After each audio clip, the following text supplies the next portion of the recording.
Welcome to Pickled Crypto, where the paddles pop. We talk dinks, drops, and coins that never stop. From the kitchen line to that blockchain shine, we're serving up spins and crypto by design. Smashing rallies and market swings, NFTs, BTC, and pickleball kings. We volley on chain, we paddle IRL. It's a wild new world, and we tell it well. Whether you're stacking sats or stacking wins, this pod's where the crypto spin begins. So zip up your bag and charge up that phone. Pickled Crypto is live. Let's get in the zone.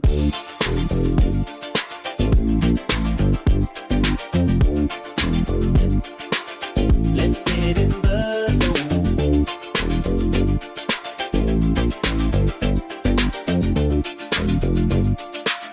Let's get in the zone.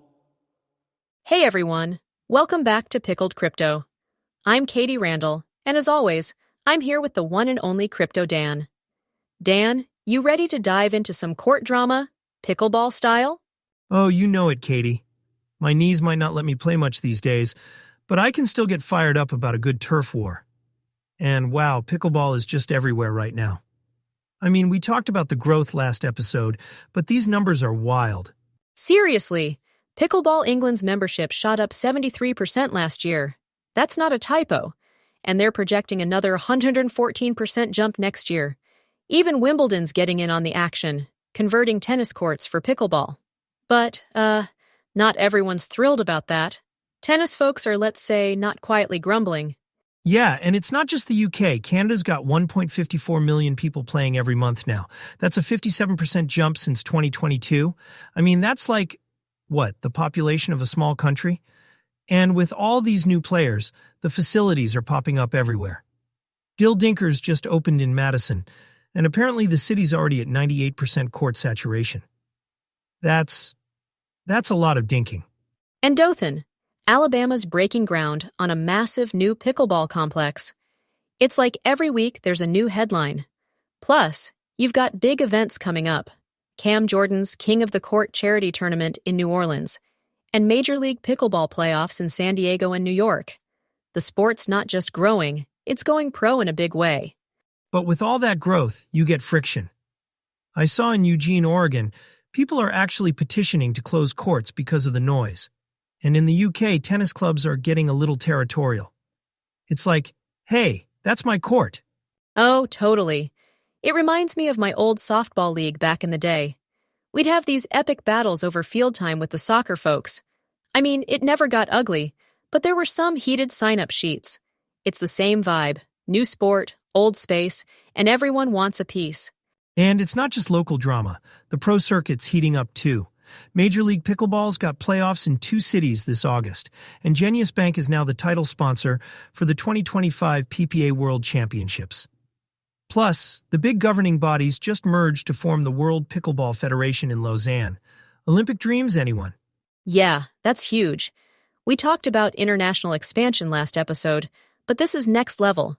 The sport's got momentum, but it's also got growing pains. And honestly, I think that's a good sign. If people are fighting over courts, it means the sport's alive and kicking. Couldn't agree more. And hey, if you're listening and you've got a pickleball turf war story, send it in. We love hearing those. But Katie, speaking of things that are exploding, should we talk about the other kind of court? The digital one? Let's do it. But first, here's a little public service announcement. When we discuss cryptocurrency, we are not providing financial advice. We are not financial advisors. Therefore, please conduct your own research before investing in anything. I hope that we made that clear. Wow, what a week for crypto. Bitcoin just smashed through to almost $119,000. That's a new all-time high, and it's up 25% this year. That's like triple what the S&P 500's done. And it's not just Bitcoin. Ethereum's near $3,040. XRP's up almost 30% this week, and even Stellar's XLM had a 6% jump. It's a full-on rally. Katie, I gotta say, this feels like March Madness for crypto. You know that feeling when the underdog hits a buzzer beater and the whole arena goes nuts? That's what it's like watching Bitcoin set a new high. I mean, Elon Musk drops a tweet, Trump starts talking about interest rates, and suddenly the market's just off to the races. Yeah, Trump's been all over social, saying the Fed should rapidly cut rates. That's got investors betting on a September cut, and the optimism is just fueling the fire. Plus, the ETF inflows are wild. BlackRock's IBIT hit $80 billion in assets in just over a year. That's record speed. And MicroStrategy? Their unrealized Bitcoin gains are over $28 billion. That's not a typo. $28 billion. And it's not just the big names.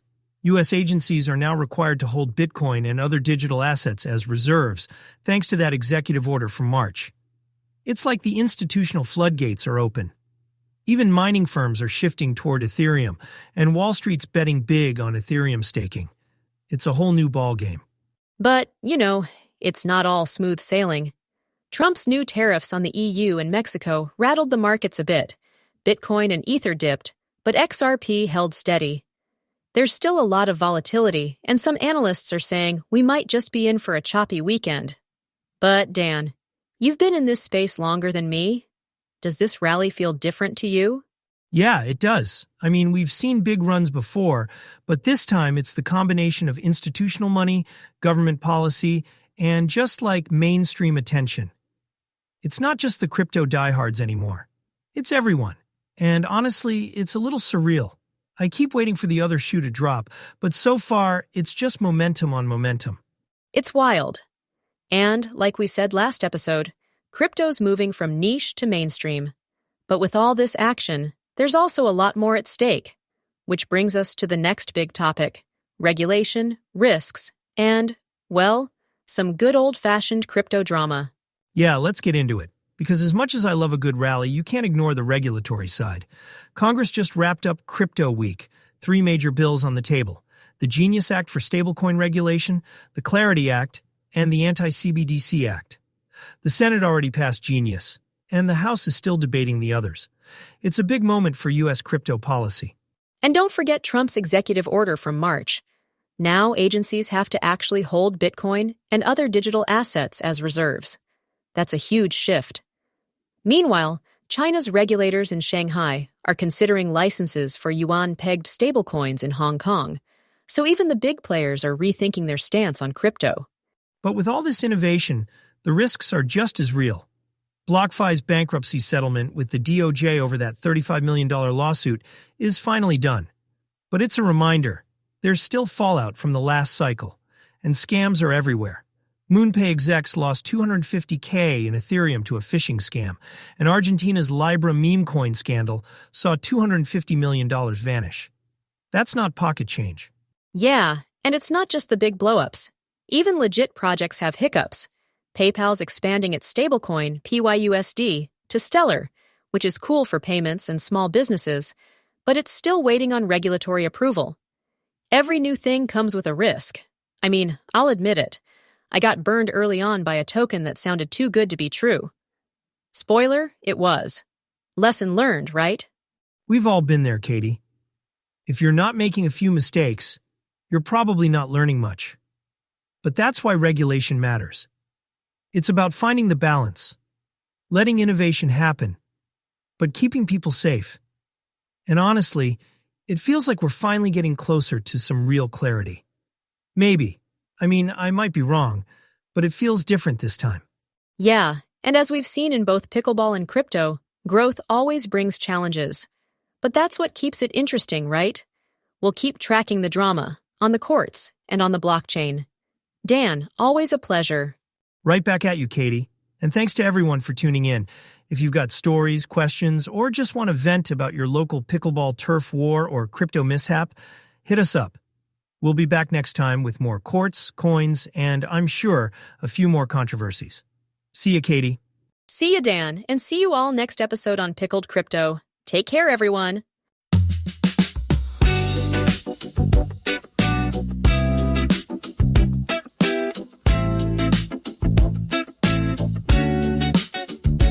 That's a wrap from the court to the chain. Pickleball plays and crypto games. We dinked, we dropped, we doubled down. From the ledger to the baseline, we run this town. So whether you're stacking tokens or stacking serves, we're the voice that hits all the curves. Subscribe, share, don't miss a beat. New drops every week, yeah, we bring the heat.